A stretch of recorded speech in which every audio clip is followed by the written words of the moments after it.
E agora vamos conversar com ele. Nosso gauchito da fronteira, Fernando Conrado. Diga, Conradinho, como é que você está, meu querido? Olha ele aí. Como vão, meus amigos? Tudo bem? Sempre uma alegria estar aqui semanalmente com vocês. E já deixo o meu Instagram para as pessoas que estão assistindo o programa e gostam da nossa conversa. É @Fernando Conrado. Muito fácil de achar aí em todas as redes sociais, mas é no meu Instagram aí que eu me comunico mais com as pessoas. Boa, Conradinho. Fala, meu amigo Emílio, como está o senhor? Eu preciso me desculpar pessoalmente com você, aproveitar esse momento para me desculpar pessoalmente. Da última vez que você esteve aqui, eu fui embora rapidamente. Eu fui no advogado, não é nada bom em advogado. Colocou o terninho. E aí eu precisei sair correndo aqui, nem falei tchau pra você direito, mas próxima vez vamos almoçar de novo.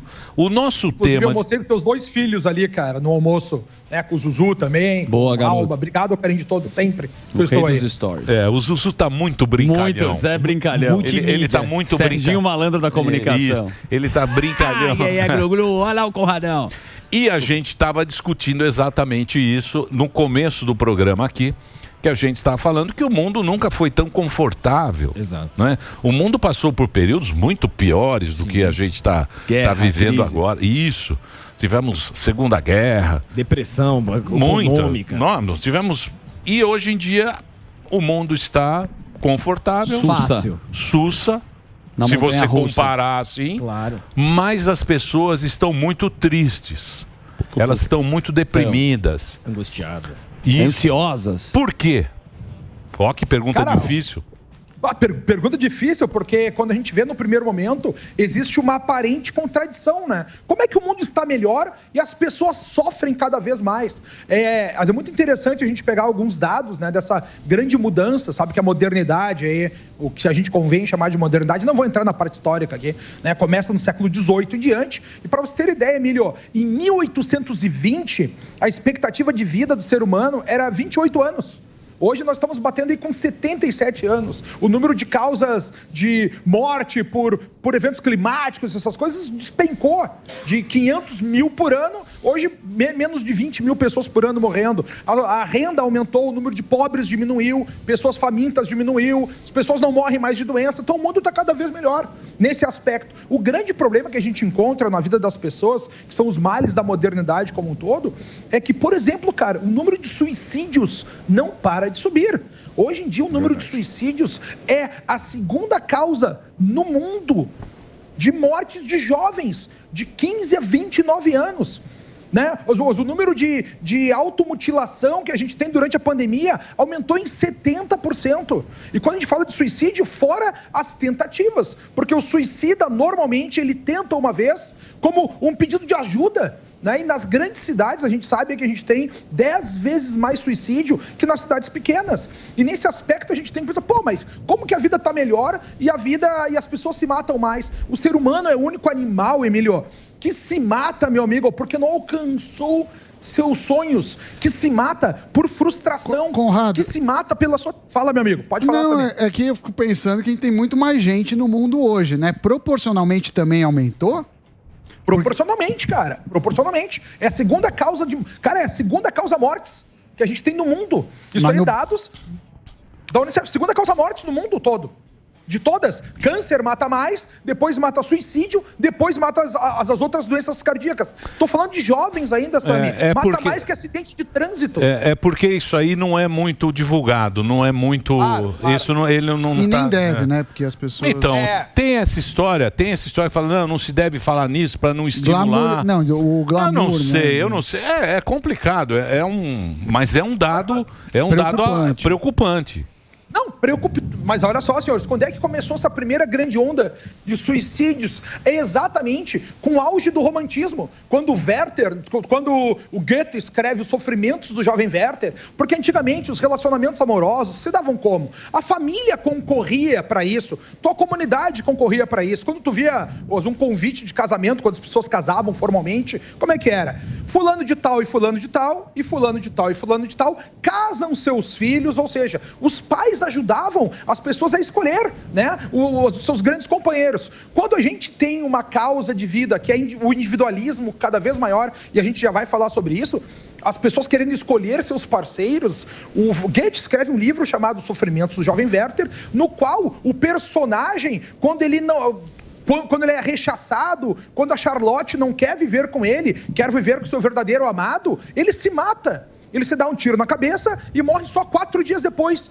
Foi a maior onda de suicídio da história. As pessoas que não encontravam o seu amor começaram a se matar. E isso tu enxerga, Emílio? Nesse mundo, o que a gente tem? O grande problema, as pessoas com cada vez menos coragem. Pelo fato da vida... Porque olha só, senhores, quando a gente fala do progresso humano, isso é algo positivo. Só que as pessoas têm que entender que o progresso humano é o trabalho humano. A felicidade humana só é encontrada se o ser humano tiver coragem nos dias de hoje. Se ele trabalhar, se dedicar, se preparar, aprender. A pessoa só vai alcançar o sucesso se ela se esforçar no dia de hoje. O sucesso, ele é dependente do teu preparo, do teu estudo, da tua capacitação. A tua felicidade é dependente da tua coragem. O progresso é perfeito. O grande problema que a gente tem é o progressismo. É as pessoas que pararam de ter coragem, pararam de se esforçar, exatamente porque o mundo está melhor a cada dia. Por que eu vou me esforçar? Por que eu vou trabalhar? Por que eu vou me dedicar se tem outros humanos trabalhando e, de fato, há 200 anos as pessoas morrem menos, né? As pessoas vivem cada vez mais, a expectativa aumenta, mas o suicídio também tem. Por quê? Porque o ser humano começa a botar a sua realização não mais no presente, ele começa a jogar para o futuro, né? Para esse mundo que será melhor. Esse é o problema do grande romantismo na vida das pessoas, da grande idealização. No momento que tu te enxerga como um homem rico, lá no futuro, quando tu for, né, poderoso, tu vai viver hoje como um pobre, tu vai viver hoje como um fraco. Se tu acha que vai ter esse teu amor romântico lá no futuro, a pessoa encantada que tu vai encontrar por acaso, tu sofre hoje com solidão, né? As pessoas idealizam. Fala. Sim. Deixa eu só fazer uma pergunta para você, porque às vezes a gente tende... Diz que isso aí é cíclico, né? Diz que sempre é cíclico, que isso nós já tivemos isso, de você ter uma mudança de geração, diz que a cada 30 anos acontece isso, você tem uma grande mudança de uma geração, e aí essa geração, ela acha que nada importou para trás. Para trás nada importou, é ela que sabe tudo, ela que resolve tudo. A gente tende a culpar a nova geração, a geração de molecada agora, de mimimi, dessas coisas. Mas eu acho meio errado isso, porque também eles não têm culpa de terem nascido nessa época que houve essa mudança, né? A timeline do tempo é essa. Então não é culpa dessa geração porque ele é assim. É algo que sempre acontece. Não. Mas é que tá, Emílio, a geração de hoje é o resultado das gerações fracas. Esses ciclos que tu coloca é aquele ciclo clássico, né? Que os homens fortes, os tempos difíceis, eles geram homens fortes. Olha o que a gente teve na Segunda Guerra Mundial, olha o que a gente teve lá da época dos gladiadores romanos, que as pessoas eram colocadas para ser devoradas por bichos numa arena, para o deleite dos outros seres humanos. Olha que tempo horrível. Olha o que foi os campos de concentração, um horror. Então, os homens fortes fizeram esse mundo ficar mais... Esses tempos difíceis ficarem mais fáceis. Trabalhando com esforço, com coragem, e a vida foi ficando mais fácil. As pessoas pararam de morrer por conta da sua falta de coragem, porque antigamente, quem não tinha coragem morria. Quem não se esforçava morria. E essas pessoas começaram a sobreviver mais. E aí, né, os tempos fáceis geram homens mais fracos. E esses homens mais fracos estão tornando tempos cada vez mais difíceis. O mundo que a gente vê hoje das pessoas que estão tirando a sua própria vida, Emílio, isso nunca foi visto na história da humanidade, porque as pessoas foram ensinadas a combater. E hoje em dia a gente se perdeu nessa grande transformação da psique humana, que é o que tu está falando. Como é que o tempo mudou? Mudou porque antigamente a gente enxergava a existência a partir de uma visão clássica, né? Eu tenho certeza que eu vou morrer, que o meu tempo vai acabar aqui na Terra, então eu tenho que aproveitar esse meu tempo. A morte, meus amigos, a gente tem que entender uma coisa, a morte não é um dia lá adiante, lá é o dia que o sistema vai apagar. A morte é cada dia que tu não viveu, cada dia que tu não foi real, cada dia que tu não encontrou sentido na tua vida, né? Cada dia que tu não foi real com a tua essência. E olha o grande problema quando a gente coloca a nossa realização para esse momento futuro e tu não pensa no teu trabalho, na tua coragem nos dias de hoje. Os ciclos não se fecham. E quando os ciclos não se fecham, tu não enxerga sentido, tu sofre. né? A gente não tem mais rituais, as pessoas são cada vez mais solitárias, né? Cada vez mais individualistas. As pessoas, imagina, eles estão vivendo nesse momento que eles conseguem ter o maior acesso a dinheiro, a estudo, a resultado, a sucesso, e eles estão cada vez mais sozinhos, com cada vez menos relações pessoais. Por quê? Porque eles imaginam, olha só os relacionamentos amorosos que a gente tem hoje. As pessoas criam na sua cabeça que ele tem que achar na mesma pessoa, num passe de mágica, um intrépido parceiro sexual, né? Um amigo fiel e os pais dos seus filhos ainda, ou as mães dos seus filhos. Tu quer tudo isso na mesma pessoa. Muito raro de achar. Quer que aconteça por acaso. Mas ô Conrado, mas isso aí, não sei, eu acho essa geração boa. Eles são mais autênticos. É uma geração autêntica que fala Dentes fortes. Eu acho. Mas é muito difícil, é o que você falou, é muito difícil a gente avaliar. São mais avaliar. autênticos, falam tem muito mais opinião. E se você contraria, chora. Não. Chora pelo iogurte. Tá falando por você, gordão. Eu acho. Não. Eu acho. Não, mas olha só, Emílio, nesse aspecto, tu tá muito bem. O problema é esse grande sofrimento, né? O que o Morgado tá falando é verdade. A pessoa, quando é contrariada, ela cancela o outro. A pessoa para de se relacionar com o outro. O grande sofrimento humano, senhores, é quando a gente não entende a existência do outro. Eu vivo cada vez mais individualista. Eu acho que eu sou um self-made man. Eu fiz a minha fortuna, eu estudei. Eu não dependo, por exemplo, dos meus pais. Eu não dependo da escola que eu estudei. Eu crio essa grande ilusão da minha cabeça. E aí, quando tu sofre, por exemplo, acontece a pandemia quebrou inúmeros negócios. Como tu chegou no sucesso sozinho, tu acha que agora tu faliu por conta de estar sozinho também? E é nesse mesmo momento, Emílio, quando a gente não se relaciona mais com o outro, quando eu cancelo, deleto das contas, bloqueio, eu não consigo me comparar. Eu já não sei mais o meu tamanho, se eu sou mais burro, se eu sou mais inteligente, se eu sou mais bonito, se eu sou mais feio, se eu sou mais capaz ou não, se eu tenho mais coragem ou não. E cada vez eu fico mais individualista. E isso eu sofro, porque eu deixo de pertencer. Eu perco o senso de pertencimento. Eu já não sirvo mais o outro. Você não sabe quem você é. Ô Conrado, tu não sabe quem tu é? Exato. Fala, Deixa eu falar um lugar onde você habita, que é a rede social. Tem uma psiquiatra, palestrante, que chama Augusto Cury, que ele fala da síndrome do pensamento acelerado. O que você está falando aqui é que a gente precisa produzir muita coisa, muito conteúdo. A gente já trouxe aqui diversos influencers e os caras aqui estão todos bugados. Todos que vieram aqui falaram, cara, eu não aguento mais fazer o conteúdo, produzir isso. E aonde que você está falando que é isso? Que é o cara que se compara. Ele está fazendo isso justamente na rede social. Eu queria que você abordasse esse ponto. Claro. Rede social, se é a raiz desse problema também. Vai lá. Deixa comigo. O grande ponto que a gente chega, só para chegar nesse ponto, o grande problema é o seguinte, antigamente tu te comparava com o teu vizinho do lado, né? A grama do vizinho é mais verde, né? Hoje em dia tu te compara com a grama do Neymar, com a grama da Beyoncé. As redes sociais fez tu te comparar com pessoas que antigamente tu não comparava, né? O pastor de ovelhas do norte da França, da Picardia, ele nunca se comparou com o rei Luís XIV, por exemplo. Então tu sofre mais. A inveja é a dor da comparação. E nesse momento que tu nunca alcança essa realização, tu sofre. E as pessoas daí, vem o segundo ponto, acabam... Quais são as doenças que a gente tem hoje, principalmente na vida das pessoas? Depressão, síndrome de burnout, as pessoas chamam burnout, né? Mas não é um nome francês. Burnout, tu queimou até o fim, como se fosse um palito de fósforo, né? Queimou até o fim. Síndrome da ansiedade, o que é tudo isso? Cara, o burnout é quando tu quer alcançar um estágio maior e tu explora a ti mesmo. Antigamente tinha esse papo marxista do patrão e do escravo, do senhor e do trabalhador, né? Hoje em dia tá dentro de ti.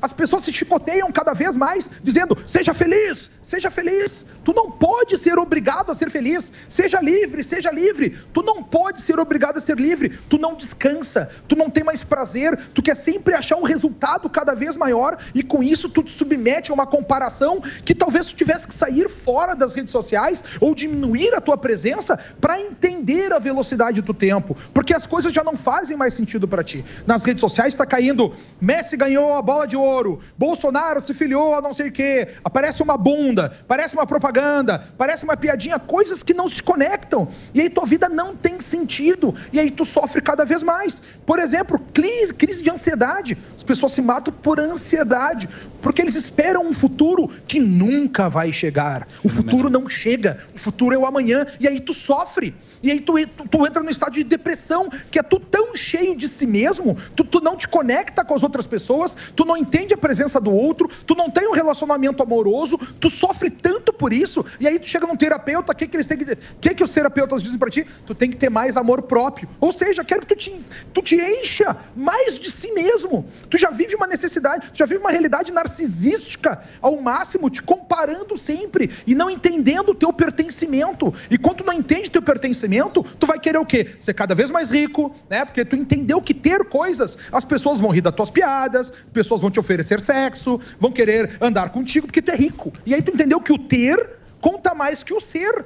E esse é o grande sofrimento das pessoas. Quando a gente tem hoje síndrome de déficit de atenção, né, do TDAH, por quê? Porque tá caindo tanta informação que o cara não consegue mais ver o que ele tem que prestar atenção. E o ser humano foi criado para encontrar sentido. Meu amigo, olha só, a gente não tá falando dos dias de hoje, né, não estamos falando há 60 anos atrás, como emancipação feminina, 250 da modernidade, 2.000 anos do cristianismo, 6.000 anos do judaísmo. Não, a gente está falando 350 mil anos que tem espécie humana na Terra. A gente tem 50 mil anos de sociedade, 10 mil anos de civilização. A gente foi feito para achar sentido. E no momento que a gente não tem mais esse final da busca por sentido, que ele é jogado por futuro, tu não enxerga sentido na vida e tu sofre. Olha o que a gente está vivendo nesse tempo de pandemia. Conrado, mas aí nesse caso, a tecnologia seria a vilã, porque isso aí faz parte do comportamento humano. Como é que a tecnologia não é a vilã disso aí, é o comportamento humano que induz a essa questão do comparativo. Como é que as pessoas vão começar a culpar a tecnologia por isso, ou vão tentar achar uma outra forma de melhorar o seu próprio comportamento? Excelente pergunta. Obrigado. Cara, que pergunta bem boa. Alba, parabéns sempre. Obrigado. As perguntas sempre excepcionais. Meu amigo, aí tá. Obrigado o que a gente tem que fazer é aprender cada vez mais, é treinar cada vez mais como a gente pode utilizar a tecnologia. Isso aqui é maravilhoso, olha só. Eu tô no meu escritório, em Porto Alegre, transmitindo ao vivo com vocês aí pro mundo todo. Né? Nas redes sociais foi onde eu consegui conversar sobre esses assuntos, que hoje tem lá 600 mil pessoas que me seguem querendo saber mais sobre filosofia, no @Fernando Conrado. E o que a gente tem que fazer, Alba, é saber como utilizar a tecnologia. Eu sigo muitas poucas pessoas, eu sigo 35 pessoas, Alba. Eu produzo muito conteúdo, mas eu sigo muito pouca gente, porque eu sei o que eu quero enxergar. Com os meus amigos eu tenho uma relação pessoal. Eu visito eles, eu chamo para o churrasco, a gente convive nos rituais, que é o que nos faz humanos. Eu me comparo cada vez menos no momento que eu não sigo tantas pessoas. A tecnologia está aqui para o nosso bem, está aqui para a gente conseguir alcançar níveis que a gente nunca chegou, mas a gente tem que ter um preparo, um treino de saber como utilizá-las, conseguir dosar as coisas, que é aquilo que o Aristóteles já falava há 2.400 anos atrás, como a euritmia dos desejos. Tu achar esse ritmo perfeito, esse ritmo verdadeiro em como dosar as coisas, né? Então, às vezes é um dos caminhos. A tecnologia está aqui para o nosso bem, só que se a gente vive com essa visão progressista da vida, tu acaba te afundando no idealismo cada vez maior, tu começa a jogar para o futuro o teu alcance da tua satisfação, tu já não te esforça tanto, tu tem cada vez menos coragem, e é por isso que eu, Conrado, particularmente, diante dessa minha visão de mundo, sou contra o progressismo, até mesmo na minha visão política. Quando as pessoas falam de política comigo, eu digo, cara, eu sou contra o progressismo. Todos aqueles candidatos que defendem o progressismo, eu não quero na minha vida, porque eles estão lutando contra a minha existência, contra a minha felicidade, contra a minha capacidade de me encontrar como ser humano, de encontrar sentido na minha vida. Quanto mais sentido tu encontra, mais tu controla o tempo, mais tu controla a tua energia. E olha o que eu estou falando para vocês, Sêneca já falava 2.500 anos atrás. O tempo, ele vai te deixar mais velho, mais fraco, mais cansado, o cabelo vai cair, vai dar umas brochadas. Mas se tu estuda, se tu te prepara, o tempo é teu amigo, tu fica melhor, tu entende mais o mundo, tu escolhe melhor, tu tem mais certeza de si mesmo, tu age com mais coragem, tu tem o discernimento para escolher o que é bom, o que é ruim, tu tem mais um senso de justiça, e assim tu alcança a sabedoria, que é o grande objetivo da filosofia. Muito, está inspirado hoje. Hoje ele tá na voadora. Tá. Você está inspirado hoje, hein? Mas é que aí caiu no meu campinho, né, Emílio? Quando quer falar de filosofia, aqui é só me chamar. joga com a que é o que eu 10. mais gosto de fazer. E é o que eu faço todos os dias também, lá no meu Instagram, @Fernando Conrado. E hoje, inclusive, Emílio, só fazer um recado aqui às pessoas, eu tô abrindo um curso novo sobre como as pessoas podem entender exatamente como se dão os relacionamentos humanos, né? Como se dão os relacionamentos amorosos, como isso foi construído durante a humanidade toda, como a gente tinha uma visão clássica do mundo e ela se transformou na busca do amor romântico, no hipersentimentalismo, no hiperromantismo, que deixou as pessoas cada vez mais frustradas, cada vez mais solitárias, cada vez mais tristes, cada vez mais individualistas, cada vez invejando o outro, né? Achando que é muito superior do que realmente é e às vezes não valorizando quem está ao seu lado, não sabendo escolher, porque hoje em dia quando a gente tira, né, os pais, por exemplo, tira a comunidade desse processo de escolha dos teus parceiros, tu te mete nos bretes piores, tu sofre mais, tu coloca a tua vida, o teu tempo, a tua energia, né? O teu dinheiro, que é o teu trabalho, que é a tua vida existencial, em relacionamentos que não dão certo, porque tu não soube escolher, porque tu não soube enxergar como é que se davam a escolha de parceiros nesse grande mercado biológico, no grande mercado sexual. Isso tem um protocolo de ação, e quanto mais tu aprender sobre isso, melhores decisões tu vai tomar, vai te livrar de parceiros ruins, né, de relações ruins, e vai poder te dedicar, porque olha só, meu amigo, essa história de achar o amor ao acaso não existe, né? Tu até pode cruzar com alguém na rua, mas aí você vai cair na teoria do Samidana, que ele tem o casal ideal estatisticamente você tem uma estatística para encontrar a pessoa da tua vida. Eu não acredito nisso. Tem uma estatística? Eu não posso. Tem. Ele fez. Ele tem um cálculo estatístico. É um pra se vai dar certo ou não. Que é o que você tá. Mas aí você não faz nada também. Não sei. Eu acho que a gente tem que acreditar em alguma coisa. A gente tem que ter uma. Né? Mas olha só, nesse ponto dos relacionamentos, é muito importante a gente entender que existe uma equação, existe uma lógica nessas escolhas. Não, mas não pode ser assim. Aí não tem graça, aí não tem graça. Mas, Emílio, olha só, mas olha, cara, com todo respeito, tá? Mas olha o teu próprio relacionamento. Tu é um cara que protege teu relacionamento, tu não expõe, tu tá casado. Não venha me expor, não é exemplo de porra nenhuma. O cara não sabe. O cara é um... Você não sabe que ele chora no chuveiro. Mas olha só... Vou só finalizar uma coisa. Mas pelos teus filhos, cara. Eu almocei com teus filhos. Uns caras inteligentes, bem tratado, fala francês. Porra, não tem esses são mas isso aí não quer dizer nada. Você sabe que vocês estavam falando aí isso, eu pensei acho que é uma frase, eu pensei em Dostoiévski, que ele fala o seguinte, o homem, o Dodô. Grande Dodô é pensador. Dodô tem frases boas. É melhor. Ele falava o seguinte, que o homem, né, ele gosta de contar os seus problemas e ele não calcula a sua felicidade. Então a gente sempre, pode ver, a gente nunca calcula a felicidade que a gente tem. A gente só conta os nossos problemas, Como é que você tá difícil, mas a gente não calcula a nossa felicidade. Sim. Mas sempre é muito gostoso conversar com você, meu querido Conrado. Sempre a gente tira coisas legais desse nosso papo aqui, semanal.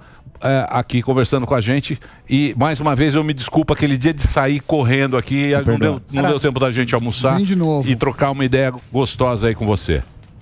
Os amigos não precisam pedir desculpa nunca. Mas e só mais um comentário sobre o Dostoiévski para indicar para as pessoas. Meus amigos, Dostoiévski falava sobre culpa e sobre a existência humana mesmo antes de Freud, mesmo antes de Nietzsche. Tanto Freud como Nietzsche buscam no Dostoiévski a fonte. Ou seja, Dostoiévski é a fonte do pensamento ocidental. Vão ler lá direto, leia Crime e Castigo, leia O Idiota, leia Os Irmãos Karamazov. Três grandes clássicos aí. Obrigado, viu, Conrado? Mais uma vez vamos passar aqui. O Conrado tem o curso dele, muito bacana. E tem também agora a plataforma própria dele. Você baixa no Apple ou no eu sempre esqueço. Google Play ou na Apple Store. Você baixa lá, não custa nada e você recebe direto. Ou então no Instagram e também nas redes, todas as redes sociais. Conradinho, obrigado pelo papo. Abraço a todos vocês aí e sigam sempre lá, @Fernando Conrado. Se tu gostou desse assunto, tu ouviu aqui hoje. Lá eu falo sobre isso cotidianamente. Abraço a todos, fiquem com Deus e até a próxima, senhores. Valeu.